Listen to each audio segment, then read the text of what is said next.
Let's go, lose control, slip and slide on the dance floor. Let's go, lose control, slip and slide on the dance floor. Let's go, lose control, slip and slide on the dance floor. Dance floor, dance floor, dance floor, dance floor, dance floor, dance floor, dance floor, dance floor, dance floor. 5, 4, 3, 2, 1, let's go.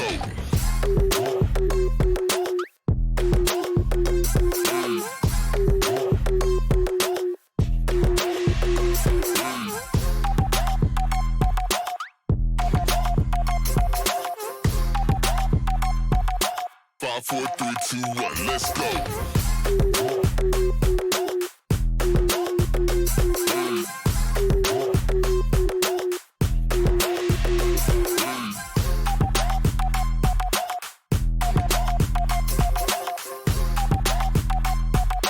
5, 4, 3, 2, 1, let's go.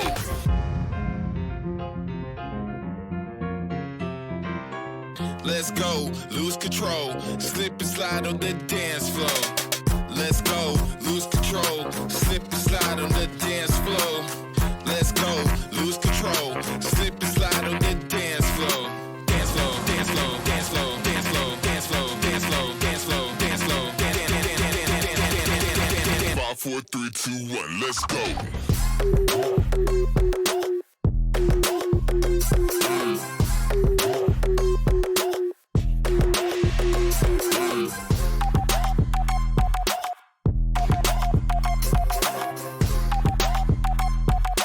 5, 4, 3, 2, 1, let's go.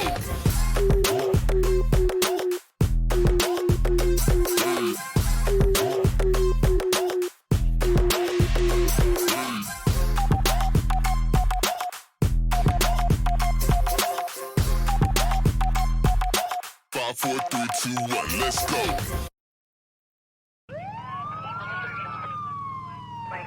A lot of traffic.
The world's best gather here.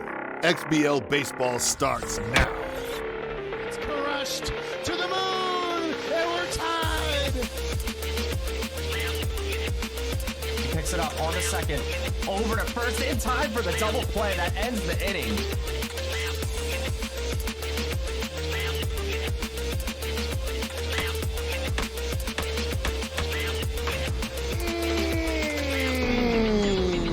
That's gone.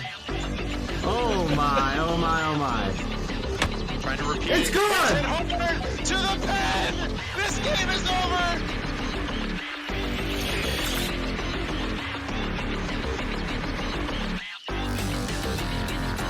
Oh! Crushed! Left field! Off the pole! Domingo Bell! Deep center field! Carrying! And it's gone! That one's hit hard. Left center field. Did she do it again? To the wall! Swung on Bell to the deep left field! field.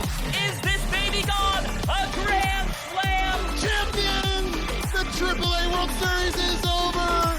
What a live shot! I can't believe my eyes.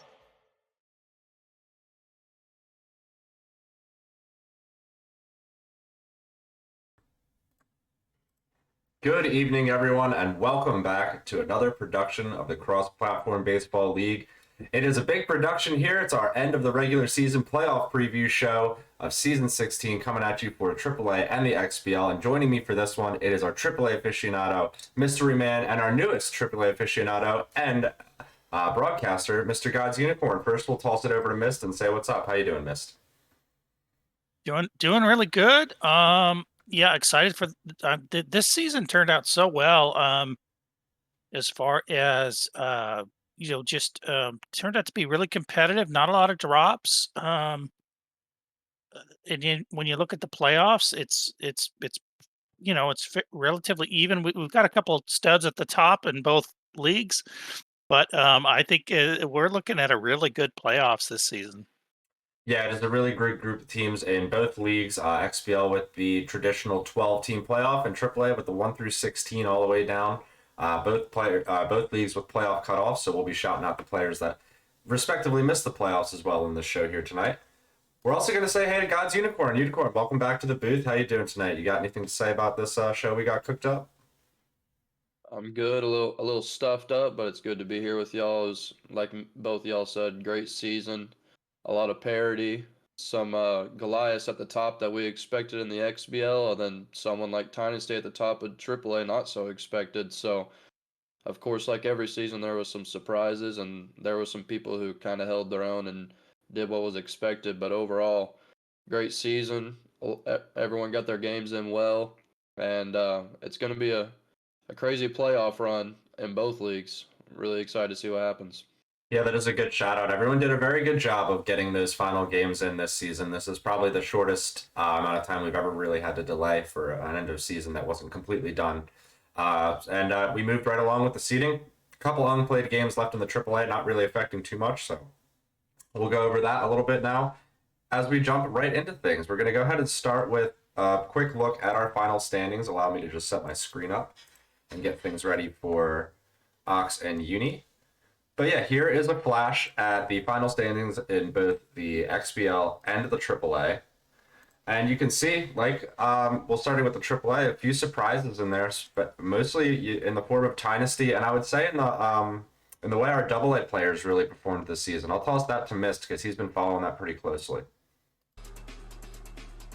Yeah. I think with the big thing, the biggest story in the XBL.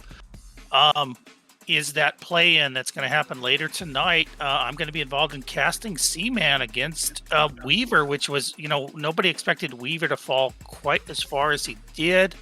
But could still, has a pretty good path here. So the winner of that play-in is going to play Mama June, which is, as bad as that is, it's better than playing Lazy or Luke.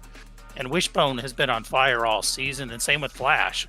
So, those are probably the four you really, really don't want. And then, it kind of feels weird to be happy to face Mama, but you might be better off there. And then, we also see the AAA studs from last season falling below the line, and that's kind of a tough deal there in the XBL. And those are all really, really good players, but it's a big move up, especially because they changed the bar when they switched from 90 to 93 ego last season. So these players, even the ones that had been there before, No Name, Train, that's now it's another 3 ego to move up from where you just moved down. And then AAA was just a great field all the way. You could go basically through the entire thing. M. Barry had that massive win on Match of the Week. He ends up finishing last. SWAT was kind of beside himself with losses and struggles, and then just really turned it on late in the season. Sort of similar with Pythonistas. And then the Pirates had their run early in the season before falling on hard times a little bit unexpectedly and find themselves just missing the cutoff, which is really bizarre. But then people like the Jawas got hot at the end. And Wise Guys really had a nice season, finishing above 500. So, yeah, there was a lot of stories in AAA, as there always is. Yeah, it's packed full of players. 24 players, I think, finished up this AAA season. Or, excuse me, 21 players, starting with 24. But very impressed with just the fact that everybody was able to get their games in there. We'll toss it over to Unicorn as well. Is there anything you want to highlight here besides yourself over there up in the top half of that AAA coming up from the AA last season? Nah, I won't talk about myself too much. Whenever you got that many people coming up from AA doing what they did and making the playoffs, Clutch, myself, Burning Ice, Noswad, all these guys coming up from AA and making an impact, making themselves known in the league. So myself in particular wasn't anything special, but I think all the AA guys are threats in the AAA playoffs. And when you look at the parity up and down the league, you've kind of got the Tyrannics up there with how many records they shattered this year and a little bit of a tier of their own and separated late in the season. But anyone from Rick's at second all the way down to the Piranhas, it's going to be almost toss 'em ups for who's going to win those series, because a lot of people at the bottom, you're looking at the Stars, who were in the top 3 of the league midway through the season, and now they're at the bottom, and that's not as lower seed you want to face with the pitching they have. Same with a lot of the teams at the bottom. They specialize in certain things that just make it tough in a 5-game series in the first round. And then, of course, shout out to the people that were under the line. Wizards, SWAT, Pythonistas, Pirates.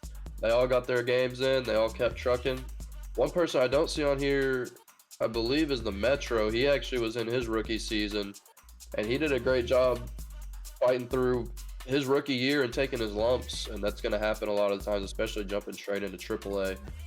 And then on the XBL side, you got Dwayne at the bottom, but he did his he got a milestone this year. I believe it was home runs or runs, one of the two.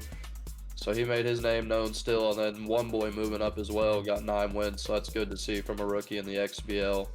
Vegan, a rookie. There's just a lot of strong players at the bottom of the XBL right there that next season could make their way past that playoff cutoff line. And then, of course, you got Lazy and Luke at the top, per usual. Those guys are mammoths in the league, but Flash coming back and showing that he's a great player and why he has multiple titles. Then, like you said, with the game tonight between Seaman and Weaver, I'm sure Mama June isn't happy, and I'm not saying he prefers one or the other out of Seaman and Weaver. But if you're Mama June and Weaver wins tonight and you're looking in the face of a multi-champ in the first round, you're a little bit upset about your luck there. But I'm sure Mama June's up for that task. And there's just a lot of first-round matchups in both leagues that it could go either way. There's a really great amount of parity this year, and it was a super competitive season. Yeah, 100% agreed on all fronts from both my colleagues here, Mystery Man and Unicorn. I'll kind of highlight a few things myself, just with the XBL in particular. Obviously, Luke and Lazy right at the top again, top 2 seeds, but I would say 5.5 out of the 7 weeks here that we worked this thing, there was a large chance that Wishbone could have pushed into that 2 spot. You thought Flash could have pushed into that 2 spot early on in the season, maybe even the 1 spot. Lazy kind of turned it on late. It's kind of funny to say that, even though he's only got 3 losses. But those 3 losses came early and fast, and the games were close, and even some of the games that he won were close.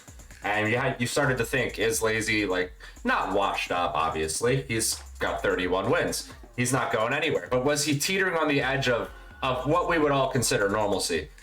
In the end, no. He's got a nice strong record. He's got his fair share of mercies, but Wishbone and Flash pushed this season longer than a lot of other players who have been on that periphery for the past few seasons have pushed, and that was really impressive to see, and that also gives me a lot of hope that this top 4 is going to be not so cut and dry when it comes down to reaching those semifinals should they get there. But Unicorn did bring up the parity in the XBL in particular and the AA are just extremely high. In the XBL, it's basically a pick 'em from 5 to 12. All of those players have numerous counting stats under their belt, numerous seasons under their belt, all veterans. Each and every one of them has played multiple seasons in the XBL or the AAA. Some of them, like we've said, have titles. One of them went undefeated in his AAA season. There's so much to say about all of these players. Raiders in the playoffs for the first time in his XBL career. He came up and took his lumps for a long time to develop and get here. So it's a really exciting group. It's going to be a really exciting bracket, and I can't wait to kind of discuss more of that here as we move through things. But before we jump into the brackets, we are going to highlight some stuff that Wishbone so kindly put together for us. This is something we haven't really gone out of our way and done on previous postseason shows, but this time we're going to go ahead and highlight some of the career milestones that people were able to reach this season. It's been an impressive one as far as counting stats go now that we're here in season 16. Some players who joined us in season 8 are pushing their 8th, 9th season. Players that were here beyond that are well over 10 seasons. And the first thing I'd like to start with coming out of the XBL is Flash and Lazy, both reaching 200 career victories. The only two players in either league with 200 career victories. Flash currently on top with 210. And Lazy as well, reaching 2,000 career runs. Those are the first two things I'd like to highlight there. Yeah, definitely really good stuff. Not too surprising with Lazy, not surprising with Flash. Has been here a long time. Has always been a good player. I think this season I think was still kind of out of the blue for Flash, just because has had a few down seasons with internet and different things, and you just did start to wonder about Flash because a lot of time has passed, but has had such a great season. And then as far as career runs scored, Lazy, yeah, that's not too surprising. Ashnod, shout out to Ashnod, who was always a great player in this league, and it's really a shame that he's gotten a little too busy to work with us lately. We'd love to see him come back for sure. Yeah, like you said, and the main similarity between Flash and Lazy breaking these records with wins, and then Lazy obviously jumping into the 2,000 career run total, only the second to do that ever, is they can both score runs, and that just shows you those top players in the XBL, they score runs year in and year out, whether they have a down season or not. So impressive for Lazy to be only the second to ever do that after Coupon, and then Flash being the number one winningest XBL player all time. Obviously both really impressive things. Yeah, those two players holding, I believe, 7 championships between them. So that's the pedigree that you like to see at the top of those lists, and they've earned their right to be there for sure over the course of both of their careers. Moving more down this milestone list, we've got Ted Danson reaching 1,000 RBIs. He did have a short hiatus in the middle there, so it's great to see him come back to us here in Super Mega Baseball 4 and Super Mega Baseball 3 as well, and accumulate all of those RBIs. Mama Junjun reaching 1,000 plus hits. Now the kid has reached 1,000 hits very quickly. I mean, he's been consistently in here in the XBL since, I believe it would be season 14 in the XBL. So this is his third XBL season, and he's got already 1,000 career hits. And then following up that, we've got Ted, Flash, and Hummus all getting 1,000 pitching Ks. That's one that I take a lot of pride in. Reaching that, 4 digits in your pitching strikeouts, that's a really good feeling. That's one of those things that we only play 30 or so games a season. So to be able to say you can strike out 150, 200 people per season and get to that type of number, that's a big accomplishment. Yep. Yeah, especially playing people like Suda, who broke the record this year for least strikeouts per game. You're playing against people that put bats on balls, so Ks in the XBL do not come easy. So definitely impressive to hit 1,000. Yeah, you have Hummus there in his 11th season, Flash in what I would believe be his 12th or 13th season, and then you've got Ted on only his 8th season on that list. Sliding on down the milestones. Oh, go ahead, Mr. Man. Oh, I was just gonna say and point out, it might seem odd to see Ted on these lists, but Ted is an extremely accomplished player. He's never quite gotten over the hump to really be an elite player, but Ted was a good, I believe, AAA player, and then moved up into XBL. XBL only. Dues. Oh, XBL only. Well, I know he had some kind of a jump where he really improved a lot, kind of over a short period of time. Indeed. But he's always a tough out, and he doesn't really use the meta type pitchers. So he's an interesting player. I really like Ted, and he has kind of the same batting check swing stuff that I have. So I always kind of identify with Ted. Well, yeah, Ted and yourself are also disciples of the stick swing school of success that many bottom tier XBL players, such as myself, have paved and blazed the path forward for. And with that being said, I've managed to hit 300 home runs. I think it's only been about 15 total seasons for me. So if you break that down to somewhere between 15 and 20 a season, I think I've done a pretty okay job. So 300 home runs there for me in my career. And then we've got a couple AAA highlights here. These are exciting. Now that AAA is finally getting that history. Wait, Train. Not going to move on from that just okay. yet. All right. No, I just wanted to point out that, if they would have just had Whacker's Wheel in SMB 3 fair and possibly 2, that number would be 400, not 300. That is fair. I do like that stadium. But I was going to say, we do have our first ever recognition here for AAA on this list, and Eduardo is a big part of both of those, and also Max is also in there. Eduardo, the second player, to reach 100 plus AAA wins, the second ever behind Just No Name, and that just goes to show, the longevity Ed has put into the AAA, and he's standing at the top of that standings right now, and he's already had one runner-up showing in the AAA. We'll see what his playoff run can bring, but that's awesome longevity for him there, having both also scored 1,000 plus career runs. And the big difference between Ed and Max is Max has only done that, and I think, 4 seasons?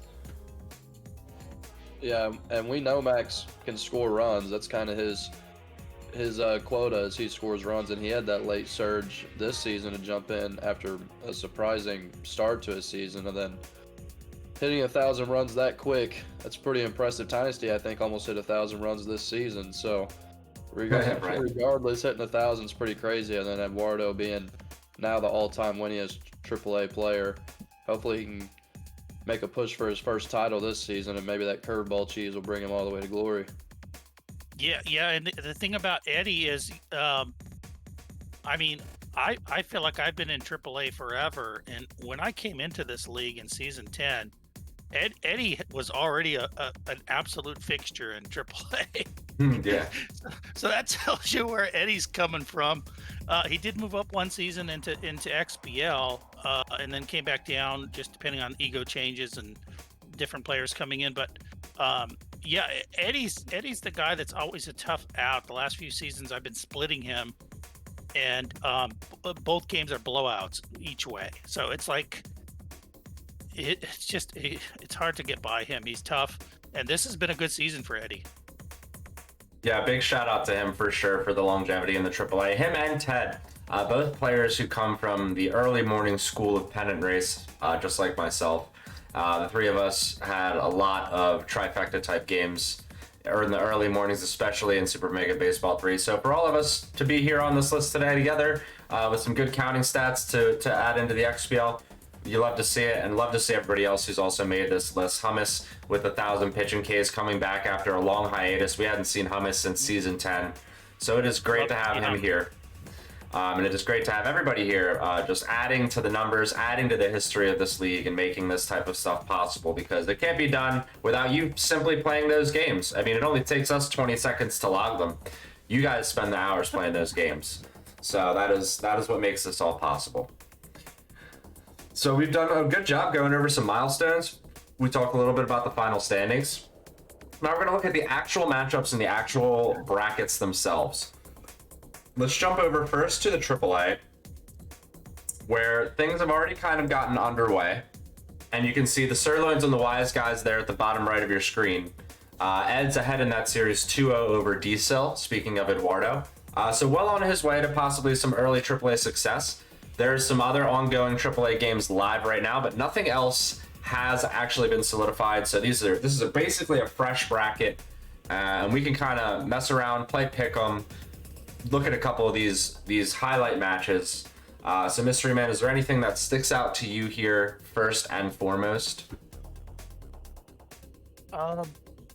As far as the what, are we just looking at one side of the bracket? Are we? We could start. Yeah, let's start with the left side of the bracket, and then we'll have you and Unicorn kind of talk about these matchups, and then we'll go to the right side. Yeah. So the only person who destroyed me worse than the Piranhas did this season was the Tyrannics. So it's kind of interesting that the two players that basically just completely owned me in our series are playing each other. And that's kind of typical of Rise and Fall. Rise and Fall owned me, and then he lost to some players that finished well below me. Tyrannics kind of destroyed everybody, so that's not too surprising there. But I do think it's an interesting matchup just because of the volatility of the Piranhas. So that could get interesting. Don't think that Rise and Fall can't rip off a win or two there and maybe even push that series. Me and Unicorn is just a great matchup. I mean, we saw on Match of the Week, it was a very even affair. Unicorn came out with the sweep there, but I believe that both of those games are pretty close. The Habaneros are kind of so dropping down, but a very talented, well-rounded player. And Miami Knights, complete shock to finish 13th. So hasn't fully had his game going this season. I'm not sure why, but obviously a sleeper pick, definitely a dark horse in the Miami Knights to at least potentially get to the semis. Mythosaurs versus School of Rock. If you would have asked me 3 days ago, I would have said Mythosaurs all the way. But the Mythosaurs have somewhat fallen on hard times, a little bit confused. And School of Rock, kind of an awkward player to make it extremely strong pitching, and that can hurt anybody. So that's an interesting. So that's an interesting set. So that's my look at the left side. Yeah, like you said, of course, there's some interesting matchups on this side with Tyrannics are obviously the powerhouse of the league right now and the number 1 seed, rightfully so, but the 1 versus 16, you always got to worry about him doubting his opponent or anything like that. I'm not saying he will, but the Piranhas are someone that, like you said, they can get hot and they can steal a game or two. Obviously, it's not going to be easy to hold down a team like Dynasty for 5 games in a row, but I mean, you get into the playoffs, you give yourself a shot, so I'm sure he's up for the challenge. And then me and you, 8 and 9 seed, is close of seeds as there are in the playoffs. So, like you said, we were very even during our Match of the Week match, and it makes sense as an 8 and 9. So I can't talk too much about that series. I don't want to put any bad voodoo on myself. I'll just say good luck to you, and let's have a good series on that one. And then you're looking at Zlat and the Miami Knights, who are playing right now. Their match, I'm sure they're not going to run all 5, but the Miami Knights are someone that's really good at batting. They got crazy volatility at the plate whenever they get their bat going. We saw him in Match of the Week put up 6-7 runs in an inning. And for Zlat, he's a great corner dotting pitcher, and he's got a decent presence at the plate. So that one I think is going to be, for a 4 and 13, that's a real toss-up as you can get for 4 and 13 matchup, because the Miami Knights rose towards the end. They're catching fire at the right time, and then Zlat's just a good player, so it's really just two good players meeting in the 4 and 13. And then for the Mythosaurs versus School of Rock, like you said, it might be a little bit of School of Rock being hot at the right time while the Mythosaurs are cooling down a little bit. I've seen Spliffstar playing a lot at 90 Ego on Pennant Race and been scrimming him a few times, and he's definitely on his game right now. He's not someone I'd want to see. And of course, pitching is the scariest thing in the postseason, because pitching is not something that's going to leave you the same way batting is. If you can pitch consistently and keep games low scoring, you can steal it against anybody. And the Mythosaurs, they've got a great bat, but they're going to have to log in. I'm sure they'll practice a lot this week. And that 4 and 13, 5 and 12, 8 and 9, all 3 of those series are incredibly close matchups that are hard to pick. I'm going to jump in and call these winners losers here on the left side. So let's go Tyrannics on the top. Agreed. I think we'll go with the Misty Corn for the second one. That's kind of a pick 'em. That's fair. I'm gonna go habaneros here only because I do really like Zlat. I'm not gonna sweep though, and then I'm gonna go with the Mythosaurs, but that's kind of a I have to go with the Mythos there, but yeah, I'm not totally not gonna be a sweep. I like Yeah. it. Let's have Mist pick this left side of the bracket, and then maybe you pick the right side of the bracket as far as pick'ems go. Let's do it. And Yeah, then, we'll and then we analyze can them, each, then we can pick 'em. and then we can each do a championship matchup. Okay. I'll do a quick touch on these matches real quick. The 16 and the 1 intrigues me simply on the pedigree of Rise and Fall versus Dynasty being as fresh as he is. Does Ty kind of have a soft undershell, whereas Rise and Fall can really grind one out? We know he can do that. We know he can pitch. We know if you catch him between the hours of 8 and 11 in the morning, that's his best fall. It's not likely he's going to get Ty at that time of day, but we'll see. That one, honestly, that could go either way, depending on how, especially how the first two games go. Unicorn and Mist. For 116, it's a good matchup. That is a really good matchup. Unicorns and Mist. That is another one where it's a big toss-up because Mystery Man, you can hit dingers with the best of them. So it's Unicorn better not let one slip. But both of you guys, I think, really have a well-balanced style of play that basically lends to being 8 and 9. And when 8 and 9 are so evenly matched like that in a series, it is truly a toss-up. So there's no pick 'em there for me. 4 versus 13 reminds me of, honestly, Max being on the other side of the ball as the number 7 and me being the number 10 last season. So depending on how things start out for Zlat, he's playing a very, very dangerous opponent who could go beyond being the 13th seed and, make himself another semifinal or World Series one should, he find that type of play, that hot streak that he usually seems to have in the AAA. And then you got the Myth and the School of Rock. That's going to be a close one. Mythosaurs haven't scored a lot lately, and School of Rock specializes in not giving up a lot of runs. So that's going to be, if the games are close, that'll be a series Split Star can really hang in. But if things get out of reach, then it's going to be all Mr. Clutch. We can flip things over to the right side of the bracket and kind of start with Unicorn with his predictions on these 2v15, 7v10, 3v14, and 6v11 matchups. All right. I'll give my thoughts on each and then pick the winner in case Mist wants to say he disagrees with any of these. So starting at the top for 2 and 15, Rick's late riser in the season, mostly because he just didn't play a whole lot of games real early, but that dude is dangerous. He's obviously the 2 seed for a reason, and he's got an interesting pitching style, really makes you control your eye, throws a lot of balls and throws a lot of close strikes. And then Heisman on the other side, like we've said before, he was in the top 3 midway through the season, and he's a lot like Split Star in the sense that small ball runs across and then great pitcher. And he's someone that when you get him at his home stadium, he's real dangerous. He specializes there at the whatever that cowboy themed one is. I'm not going to talk about it because it's almost Astro themed. But and that one, I think Heisman is so much better than a 15 seed. He just fell off a little bit towards the end of the year, but Rick's was real strong at the end of the season. So I'm going to pick the Las Cerezas, almost Cervezas, as the winner for that first matchup. And then we got the Wildcats and the Jawas, another case of the Jawas, a lot like Fireball Knights, like we called in the mid-season roundup, caught fire towards the end and pushed up all the way to the 10 seed. During the mid-season roundup, he was out of the playoff picture. And I think that's one where you got to watch. The 7 and 10 is always sketchy for a upset, just like it was last year. And I think I would call an upset again. I think I got Noswad coming back and winning in that 7 to 10 series. I think it'll go 5. It's going to be a great series because obviously Finite's got the tenure of experience over the course of him playing in the XBL and AAA, but Noswad's going to show out for the AA, and he can score with the best of them when his bat gets hot, so I see him winning that series. Rick's in the top one, Dwayne.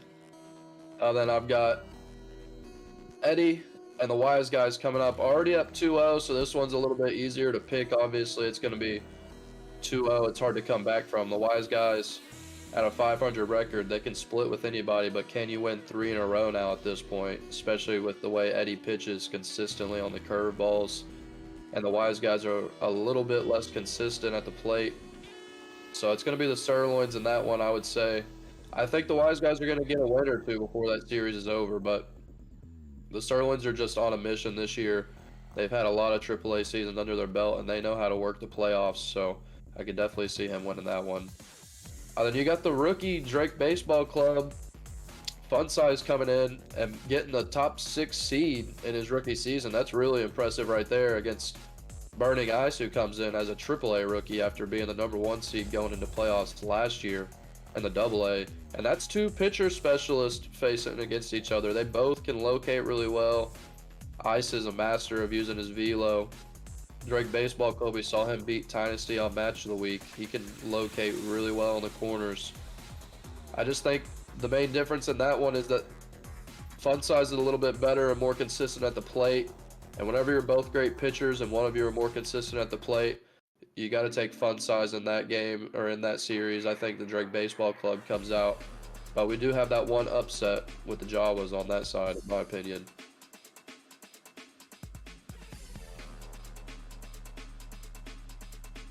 Thoughts, Mr. Man? Okay, so going to the top, I'm gonna agree with Unicorn on Ricks. I do not think Ricks is a better player than Heisman. However, I think there's water under the bridge for Heisman. I think the frustration is really high right now, and I think he needs another season, or you know what I mean? It's kind of built up, and Ricks is kind of going the other direction, where Ricks appeared to be like maybe a 6 or 7 seed, like not more than a few days ago. And somehow he finds himself in 2 with the Mythosaurs dropping and with him getting a bit hot. So I do like Ricks, but I don't think there's a massive talent gap, so that's kind of an interesting matchup. I'm going to reverse Unicorn. As much as I love the Jawas, I'm going to reverse that, and I'm going to say the Wildcats.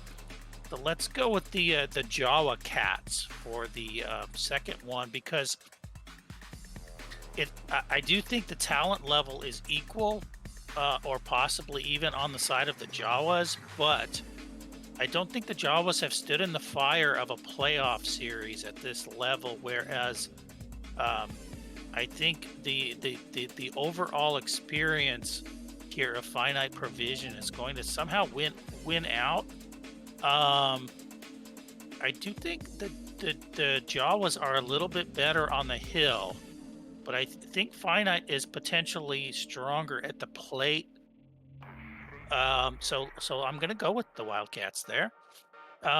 Sirloins Wise Guys was interesting before the Sirloins went up 2-0, but at this point we have no choice but to go with the veteran there, especially finishing 3rd. So I wouldn't be surprised for the Wise Guys to turn this around, but right now it's all Ed, so going with the Sirloins there. And I'll go with Drake as well. I do think that Gex and Drake play very similar games. I think the difference is Drake is slightly more polished at the plate. If Gex can get some momentum at the plate, then that changes everything, because there's not a huge difference in style or talent. I just think Drake is more polished right now, and Gex is moving up from AA, so that's a big jump. Has had a nice season, but I'm gonna go with Drake on that. Yeah, all very good call outs there. I'll kind of offer my 2 cents on this right side as well as we close it out and then head to the XBL. I'll start at the bottom 2 with Drake and Gex. That is a really intriguing matchup. Like Miss said, 2 players that are very similar in a lot of ways. Gex coming up from the AA, Drake being a fresh rookie who played a lot of scrimmages in the offseason. I think the pleasant surprise of the AAA season was the finishing of Drake Baseball Club and how strong the showing was from Fun Size.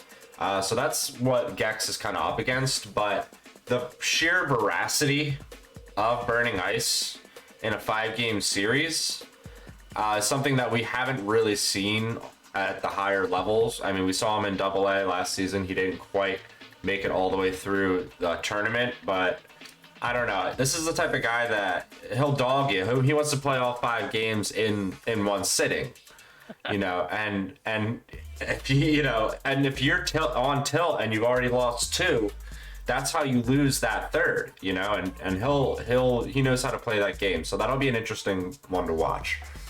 Sliding up to Diesel and Ed, I would have loved for that one to be closer. I think a lot of us would have as well, just on the fact that it's 2 very veteran AAA players going at it, and honestly a long overdue kind of dogfight in this playoff series. But Ed having the season of success, kind of similar to his runner-up season, where he can kind of do no wrong and he's scoring more runs than the average Eduardo usually does. So, you know, he's tough to stop. Diesel's playing on the switch. That hasn't changed. And that does kind of hinder his game at times. So we'll see if he can come back. If there's a couple 2-1 games in there, I wouldn't be surprised if they go Diesel's way. Finite and No Squad. I think it is interesting to call out that they are similar players. They're almost similar demeanors. Very, very clean cut, you know, helpful, great type people, great, like, head on their shoulders type players, and they're in a 7v10, which is a really tricky, close kind of matchup. But the pedigree of Finite there does have to shine through, and if it doesn't, I would say it's long overdue to shine through in the AAA, because I compare himself to myself a lot, and I managed to finally have my success down there. I would love to see him have his success as well. And then you have the Cerezas and the Stars at the top. I mean, that one is a 2v15, but you can kind of just throw the seeding out the window there. Rix has had the best last 2 weeks, I think, out of anybody, though, and I don't want to face Rix right now. Rix has also had the grace of being able to complete a lot of his games, where that was a big struggle in the early season, and that could have even affected more. So who knows how this season could have gone for Rix. This has been a really good one, honestly. So a good playoff run would really put the cherry on top, as one might say. Yeah, and a big shout out to Rix. He had more disconnects and problems than anybody, I think. And just the fact that he gutted through it all. I mean, I don't know how he finished second with all of that, but regardless of where he finished, a lot of credit to Rix for really being a team player to the league and finishing out his games, getting he's I don't know how many times he did that little statistical thing for Wishbone so he could log the stats, or at least partially log them. So nice to see Rick's successful, a good guy, the best logo in the league this season, even considering the Miami Knights, who traditionally have the best logo in AAA, but Rick's might have topped that this season. So credit to Rick's finishing number 2. Yeah, big credit to all these players. This is a spicy bracket. You know, and I'm glad we got to get onto it early and really kind of preview all these matchups, because so many of them can go either way. And when we come down to it, calling the champion is going to be a really, really tough thing. So I'll just head down the list real quick before we jump to XBL. We'll do who are your finals and who's your champion, and give me how many games. Mist, what do you got? Okay, so for finals, it's interesting that Mythosaurs and Tyranics are on the same side, but Mythosaurs have been so cold. I don't think Unicorn or I can get past the Tyranics. I think I probably have a better shot only because I'm more streaky than Unicorn is. But regardless, Tyranics. And then on the right side, I'm going to go with the Searles because I'm just going with the Searles. The Searles going to get there. Ed's going to get there somehow. I feel it. I mean, it's going to be tough against Drake, and then having to probably face Rix, or possibly Finite, or even the Jawas. But I'm going to go with Ed. Okay. Yeah, I agree with that right side pick with Eddie. He's just got such an interesting pitching style. It's hard for people to get on, and he's got a tough matchup. If Drake or the Gex get there, either way, that's a tough matchup because they're great pitchers. I think he'll run into somewhat of a buzzsaw in Rix, but the Serlins have been just as hot, and they're always scrimming. So I would pick the Serlins on that side as well, pick Eddie on the right side. And The left side is what I think is a lot more interesting. I know the Tyrannics are over there, and they're one of the best player in the league this year, stat-wise and record-wise. But I did say on my hot take, mid-season recap, that I don't think anyone in the top 4 is going to win the championship this season, similar to last season. I think the Tyrannics are obviously a crazy tough matchup for anyone, but I think literally anybody in that left side of the bracket, 8-9 matchup, 4-13, 5-12, I could see any of those 6 teams making a run at it. I think they all have decent pitching. Like Miss said, he's streaky. I'm a little bit streaky as well. And I think I could see any of them running, but I think who I'm going to pick on that left side, I can't pick myself as much as I want to. I've got the sleeper in School of Rock, and his pitching, he's been grinding in the 90 Ego pennant race, and he's just such a great pitcher, and his batting has been a lot better lately too. I think he's going to get all the way to the championship. He's someone that's going to put up a really tough fight for the Tyrannics.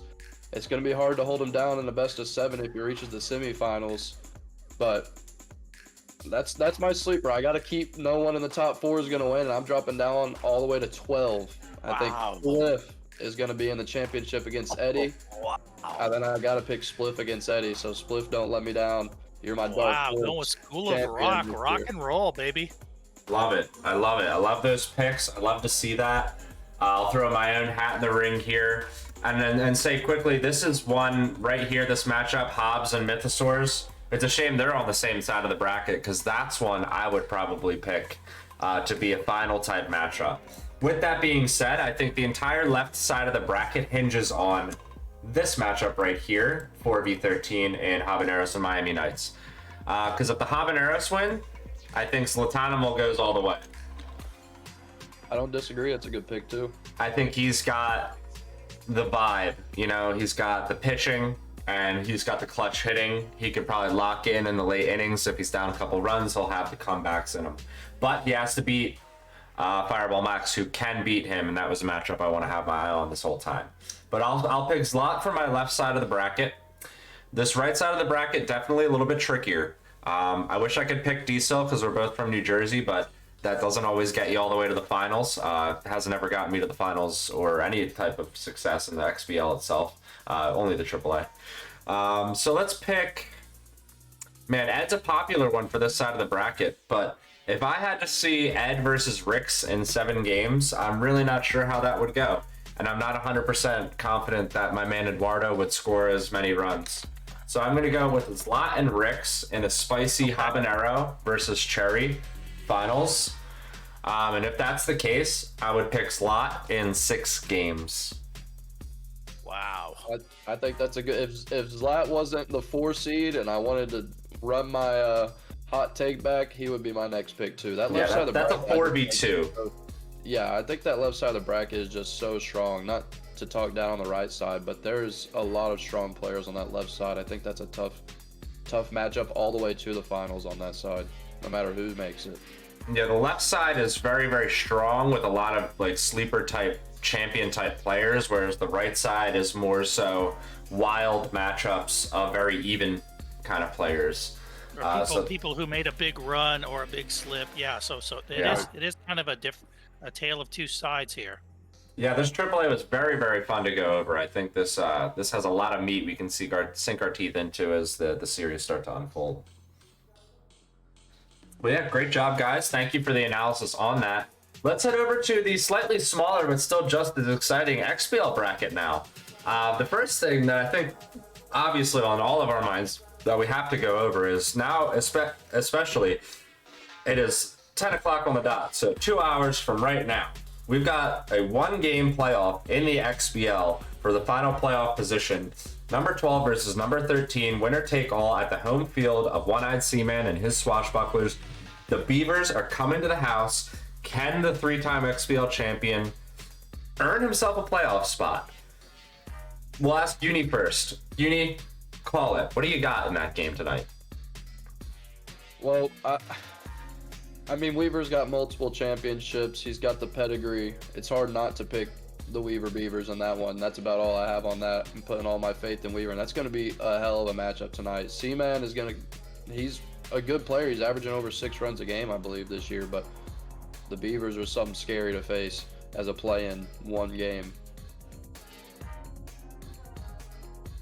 Yeah, one interesting thing in that matchup is it's kind of interesting. That's going to be at El Viejo, which is the Swashbucklers' choice home stadium. I know for a fact the Beavers have as much as recently used El Viejo as their home. So I don't think there's a stadium can make a difference, whether it's Shaka or some stadium where someone just doesn't feel like they can see the ball or it's too short for them or whatever. But I think you're looking at even ground, and look, the Swashbucklers are the higher seed there just based on technicality. So yeah, I'm going to go with the Beavs because you have to go with the Beavs. But I do think, in one game that could be the Sea Otters against somebody who didn't make the playoffs, and anything could happen. Yeah, I mean, that's an insane pick 'em. You guys picking the Beavers for sure. Then the one takeaway for me is the reasoning between the Swashbucklers being the 12 and the Beavers and Weaver being the 13 is Seaman swept that series this season. So we take it back to Seaman's house for a third game. Can he go 3-0 versus the Beavers in one season? If you ask me that independently of the standings that I've looked at and the season that we've experienced here, ask me if I can go 3-0 versus the Beavers in one season in the past 8 seasons, 7 seasons, whatever it is. The answer is pretty much no, except maybe in season 8 and 9 when I thought he and I were very much on the same plane. And that quickly became not the case. But now, Weaver has had his struggles this season. So I think Seaman has the guts. He's got the build to trip you up. And he's got the gas and the pen to really throw off your timing. So if it's a close game tonight, we might see the Swashbucklers win this game. I'm going to pick the Swashbucklers tonight based on the fact that it's built right for him right now. It's not really who's hot and who's not. The scenario is just more so fitting the success of the Swashbucklers. I see that coming through in the cards. That would just pure fact that would be a huge win for the Swashbucklers. That would be a World Series in and of itself almost, I think. And the winner gets the privilege of facing Mama Junjun, and Flash is waiting for the winner of that. So that bottom left corner of the bracket. Talk about getting punched in the mouth. You're gonna be fighting your way all the way through. Yeah, but I always look at it this way: whoever gets out of that monster matchup between the Swashbucklers and the Beavs has immediately proven something, right? Right, so absolutely. If you throw that in against the Civs or Flash, you're coming from momentum, is all I'm saying. Yeah, then these types of players, they're all players that can make a deep playoff run. So you don't want to see any of them, even if you're lazy, making your way into that, furthermore into that semifinal. And those players that would be in that mix, including Lazy on that top half, that would be Ox and No Hummus, who already have their series underway. The 8 versus 9 in the XBL. They're playing as it stands right now. If anyone has a score update, please drop it in chat. We need updates. They have the privilege of playing the waiting Lazy, which is my favorite reason for being an 8 seed. I don't know about anyone else. Yeah, when you look at Hummus, he actually split with Lazy this year, so it's not like he can't beat Lazy. Right. And then the holograms are rocking. I think they had 12 splits on the season, just the king of splits this year. So when it comes to a 5-game series, how does that play out? Both of those guys, Lazy's obviously a monster, but the holograms have split nearly everybody, and Hummus split Lazy this year. So that's actually an interesting matchup in the quarterfinals and something that Lazy's going to have to legitimately work for compared to maybe prior years. Yeah, I would be shocked if that Stags hologram series doesn't go. I'd be disappointed if that doesn't go 5. something's not right. So I think that goes 5. I mean, either of them getting past the odds seems pretty much not going to happen. But if you look at this bottom half of that bracket with the Civs, the Flash, and then possibly the Beavs or Swash, that's where Lazy could possibly run into some. I mean, I'm not discounting the Stags or the Holograms. Holograms are champions in AAA, champions in AA, so could run into a little bit of a push there for sure. But that bottom half is looking awfully dangerous over there, really dangerous. Flash, what did he have? 6 or 7 losses the whole season. So, and Mama June, we know when he gets his bat going, you literally can't throw anything up there.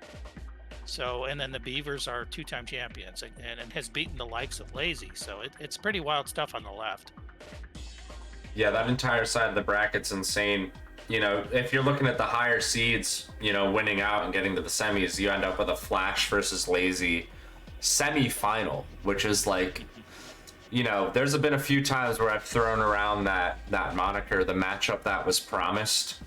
But if there's one that you've got circled on your calendar, that's one that I would love to see develop out of here. We all love to see an upset, but man, if you want to see mano a mano of 2 different eras, let's see Flash and Lazy get to the semifinals on the left side of the bracket. But there's still series to be played. That's a 20 to 21 ball game every time. That's Jordan. That's Jordan versus LeBron. Yeah, you know, and I think I could be mistaken, but I think the Flashertons didn't have their best games against Lazy this season, despite momentum. And I think would definitely be would be very happy to get a second chance to prove against the best what he can do, and has proven what he can do this season. So probably would like another bite at the apple there. Yeah, that would be exciting indeed. You've got the right side of the bracket where things are not yet underway. This is a completely untouched portion of the XBL bracket, and there's some really interesting matchups here. I'm going to look at the top left portion, but look at the lower matchup there. In the 7v10, I'd like to start with that because I think the 2 players in that can be very similar at times, and they can play a very similar type of ball, and that's Ted and M. Bennings. You know, Ted scores runs. He gets on his Ted rallies. There's no stopping him. He'll score 7 runs an inning, 6 runs an inning, 4-2, 4-2, 0-0-0, 4, and then all of a sudden he's mercying you, and you didn't really expect it. But again, it kind of comes down to the close game. Like M. Bennings is known to keep it close. He knows how to pitch extremely well, and he's shown this season a lot of potential to turn it on in that number 10 portion, or to get into that number 10 seed, excuse me. And the winner of that gets to play Luke, who kind of had a pretty strong finish. I would say he mercied a lot of his last few matchups. He kind of like Lazy had more of a teetering start. Maybe they didn't play as much in the offseason, but he looks as good as he's ever done. And on the bottom half of that, you've got the Bombas and the Moose. That is a big match right there. Raider and Spluto, aka Pseudo, who I kind of default to calling him. That one, I think, has the guts for 5 games. It's going to all be about how quickly Pseudo can score runs against Raiders' weaker starters. Because once we get into the pen, things are going to get tricky and the game's going to get a lot closer. You play a close game with Raider, we know what happens. He's going to hit a solo shot. And if you're in a tie or a close game, a 1-run game with Raider, and he hits that solo shot, all of a sudden it's basically a toss-up. It's a 50-50 shot. You're either going to win or you're not, as it always stands, but you get what I'm saying. Winner of that plays Wishbone in his best ever season. So, Mystery Man, whatever you got to chew on there. This is going to sound a little bit weird, but not so much when you think about it, is I really like Serenity over the Drags, only because I think Serenity has just tight enough pitching to bother the Drags, who have some weak pitchers in their arsenal. But I do want to caveat that by saying that I think if whoever gets through against Luke, I do think if the Drags do get, I'll go with Serenity. But I think if the Dragoons get, I think the Dragoons would have a better shot against Luke, because I think the Dragoons are just really ornery and would go after Luke and would not be afraid and would possibly push that.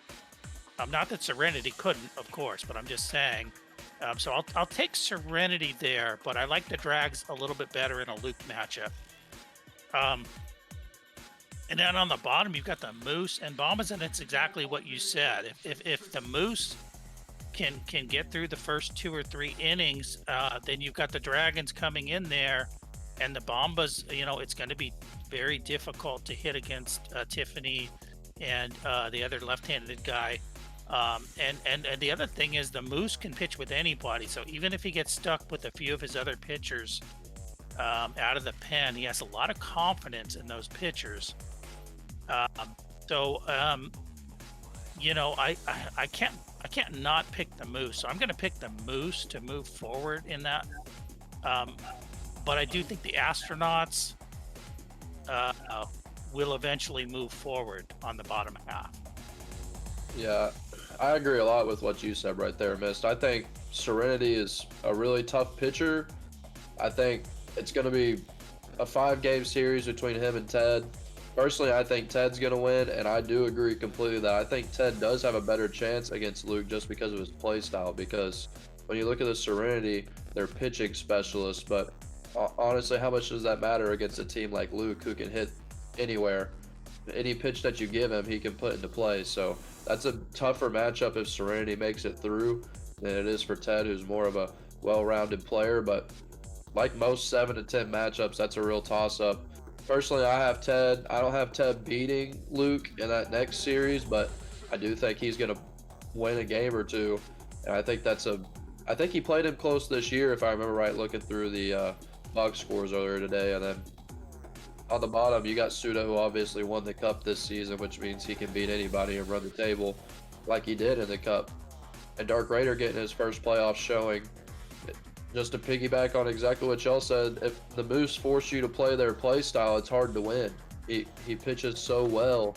If he holds you down to less than 2 runs and he gets his relievers in, it's almost impossible to score just with how good of a pitcher he is. So if he can force you into those low-scoring games, I could see the Moose winning as well. I think that Pseudo is going to win that matchup, but the Moose are such a tough play style, and then the Bombas just have that.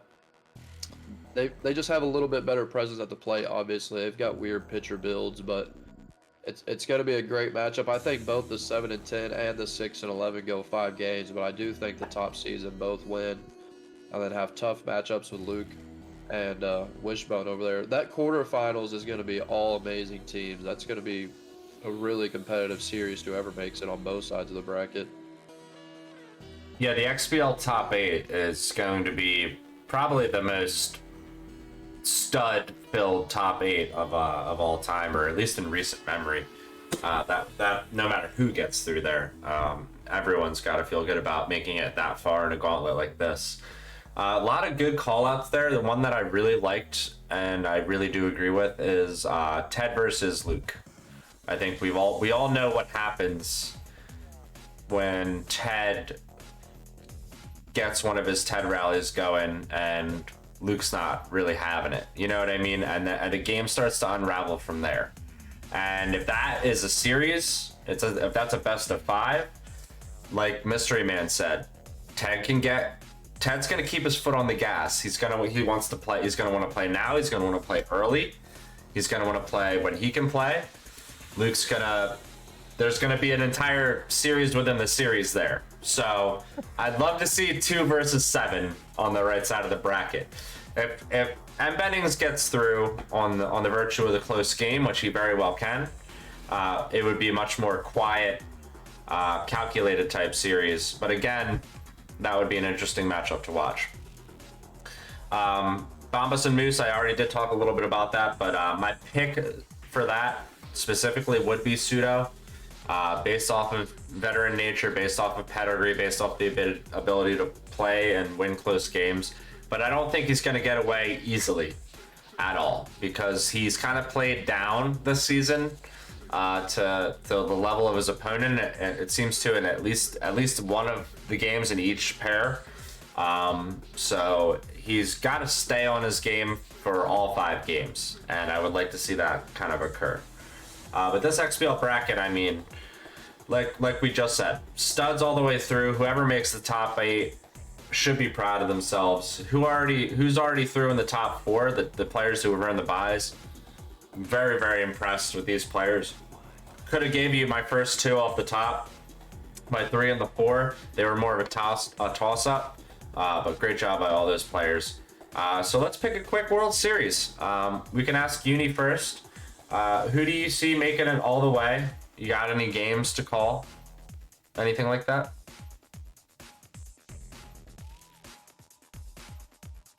Oh, are you muted?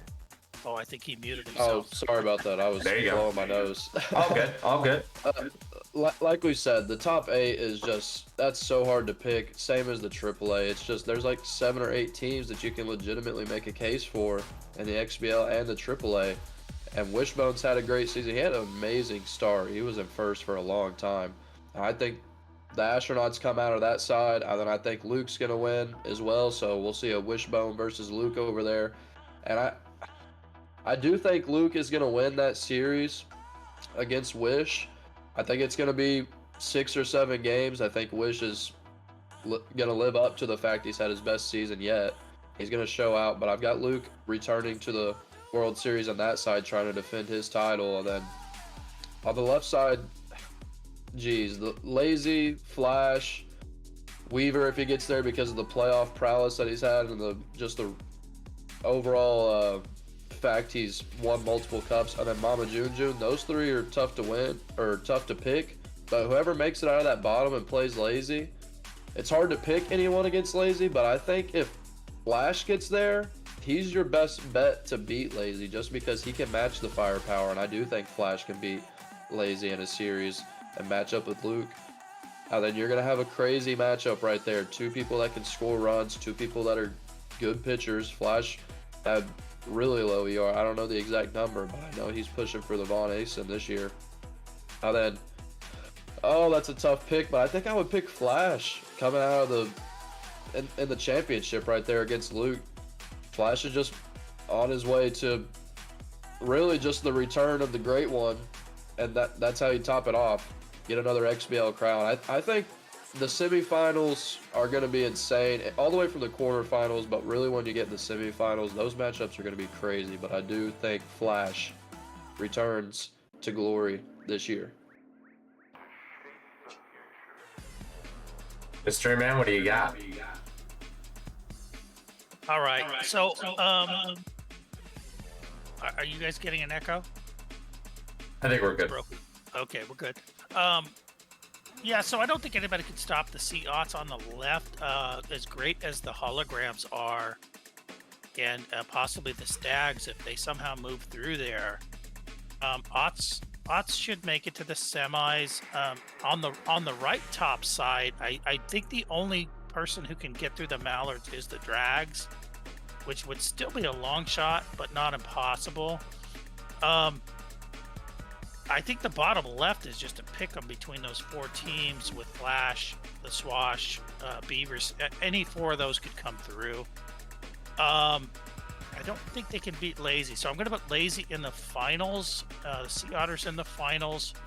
And then there was one thing I wanted to mention on the right side, which was even though I did pick the Moose to win that series against the Bombas, I do think either one of them could potentially give the Astronauts, could actually get by the Astronauts, only because as good of a player as Wishbone is, I think can at times go cold at the plate.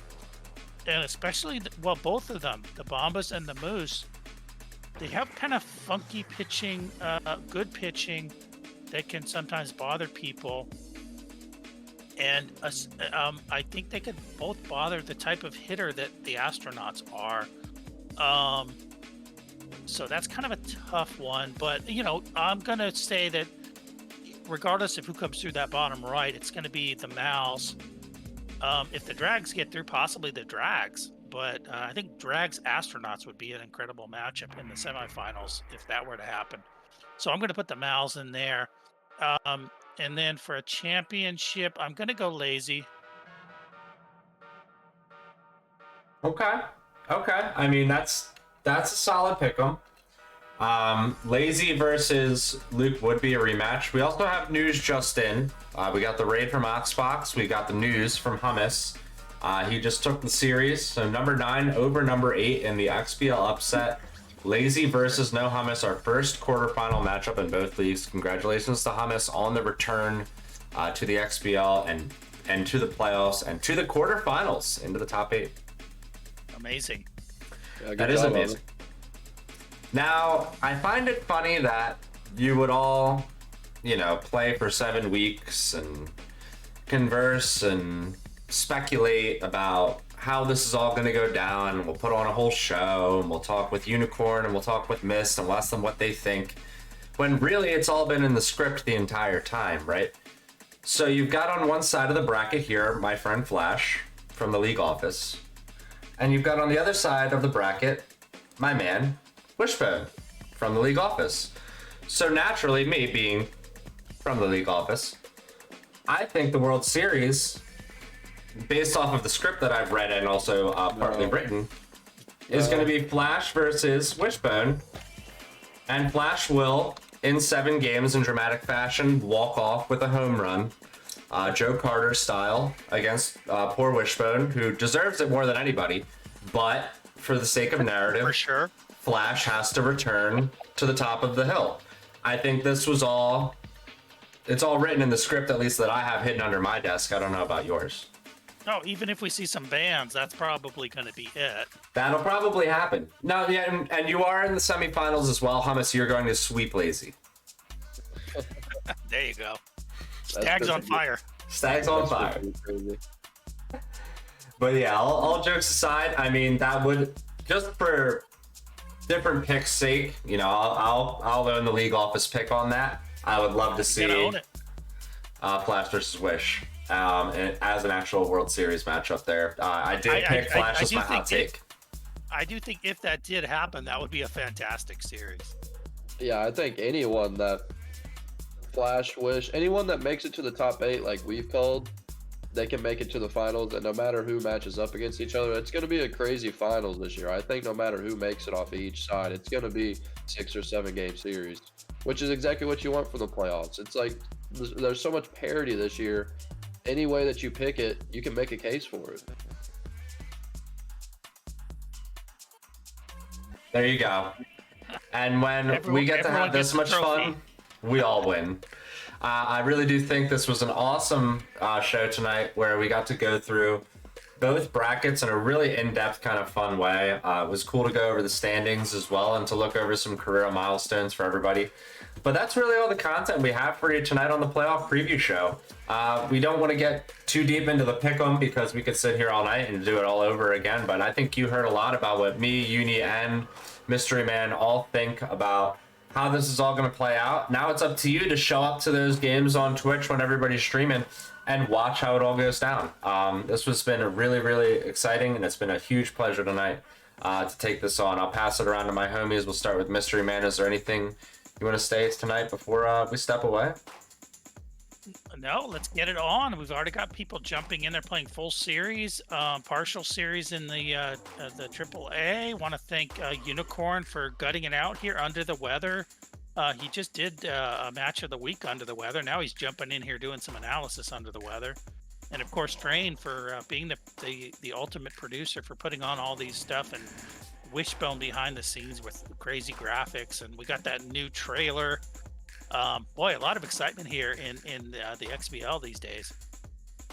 Yeah, I agree. It's such a fun time to be in the league right now, and this is obviously exactly what we play all season for. You get to this point and you see your name on this bracket right here, and you know you have an opportunity to do it.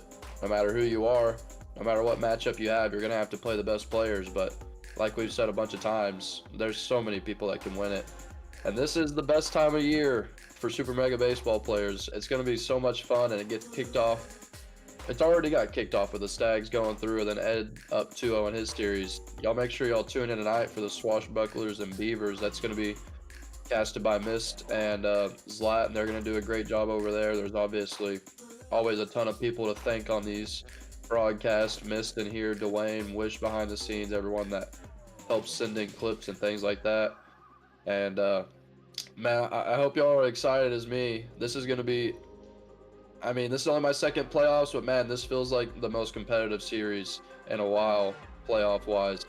And it's going to be a great time. Keep up to date and keep watching. We'll get back on those, I believe semifinals is when we start throwing up some broadcasts again. And those are going to be epic series with epic calls and epic finishes. So what a fun time to be in the XBL for sure.